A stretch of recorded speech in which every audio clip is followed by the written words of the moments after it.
You are listening to episode 52 of the Autism Mom Coach, External Validation.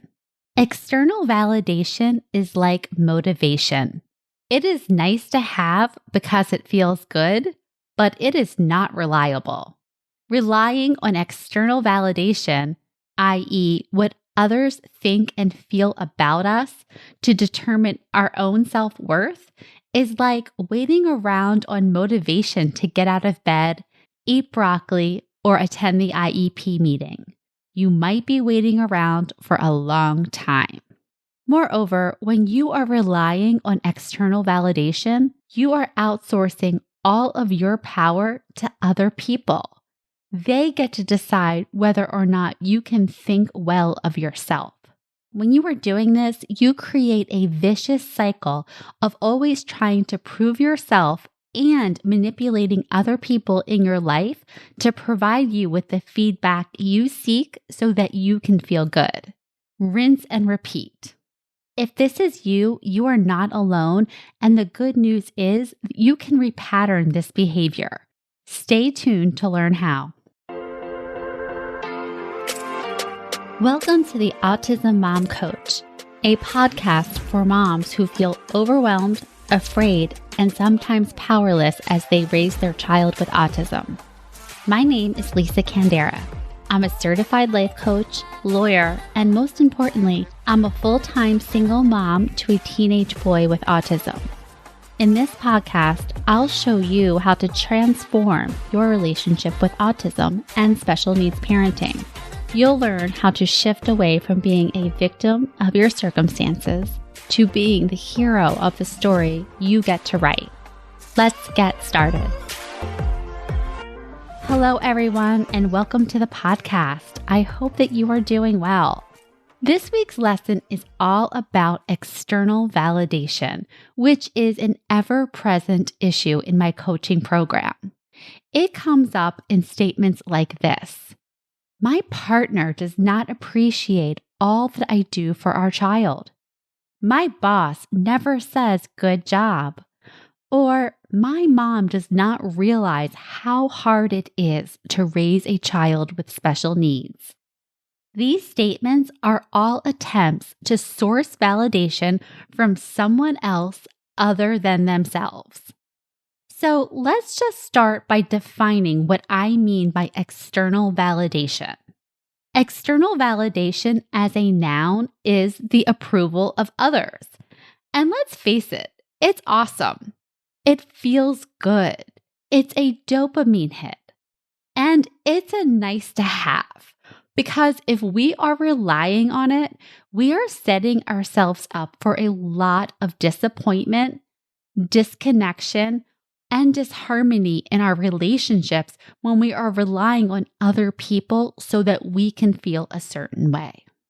External validation as a verb is the act of looking outside of yourself to determine how to think and feel about yourself.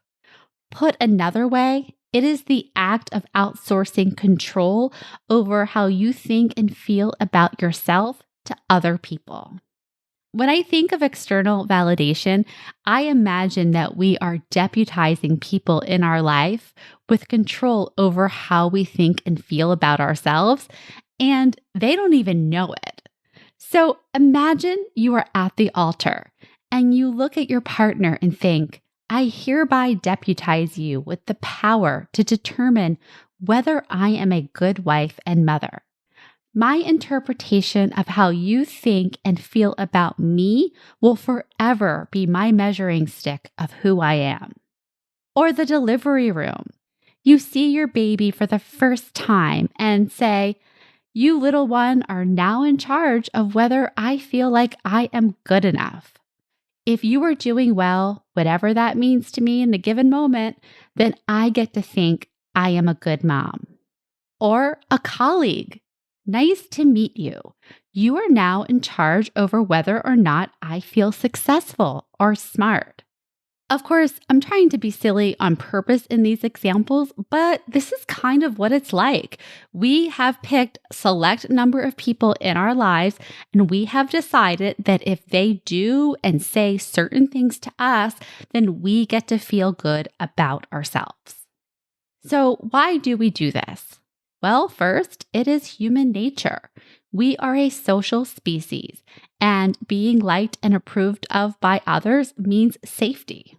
Second, as women and mothers, we get an extra layer of socialization about our worth being tied to what others think of us, especially our parents, our husbands, our partners, our children.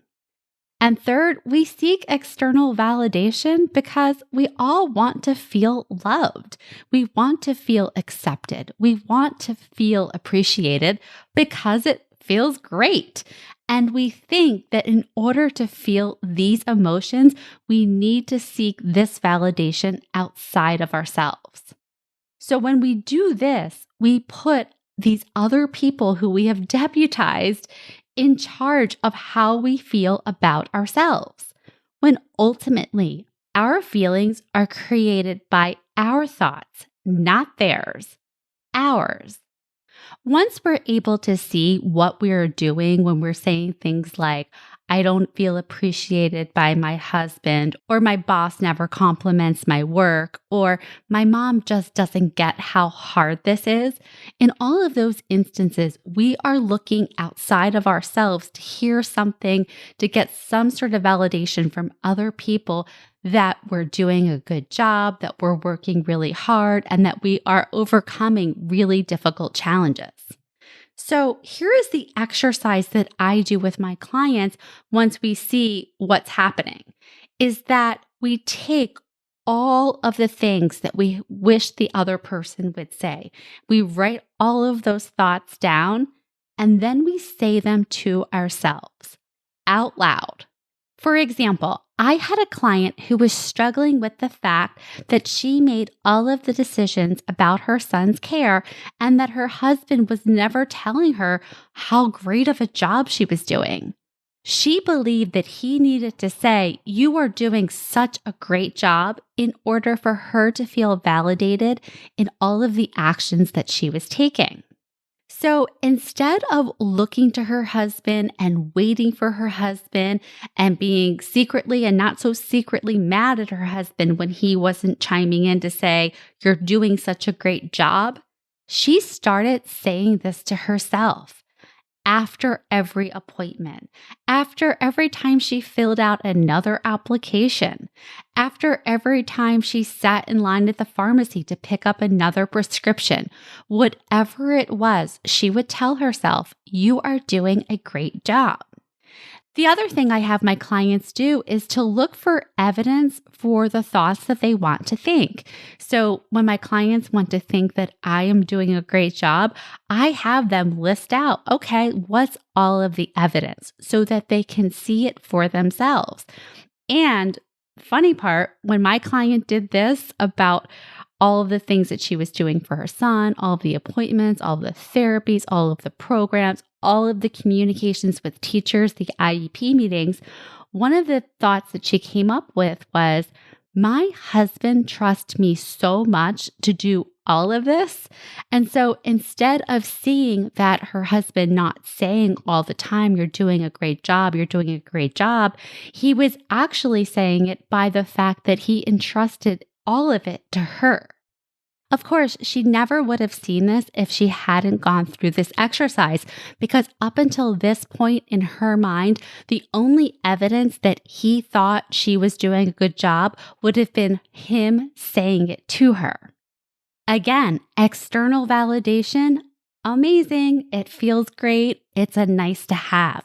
But when we are relying on it to feel good about ourselves, it's the long way around. And we are putting so much pressure on our relationships and other people to show up according to our rule book in order for us to feel emotions that we can feel on our own. So there you have it. External validation, nice to have, but you don't have to wait around for it. You can validate yourself right now. Thanks so much for listening, and I will talk to you next week. Thanks for listening to the Autism Mom Coach. If you want more information or the show notes and resources from the podcast, visit theautismmomcoach.com. See you next week.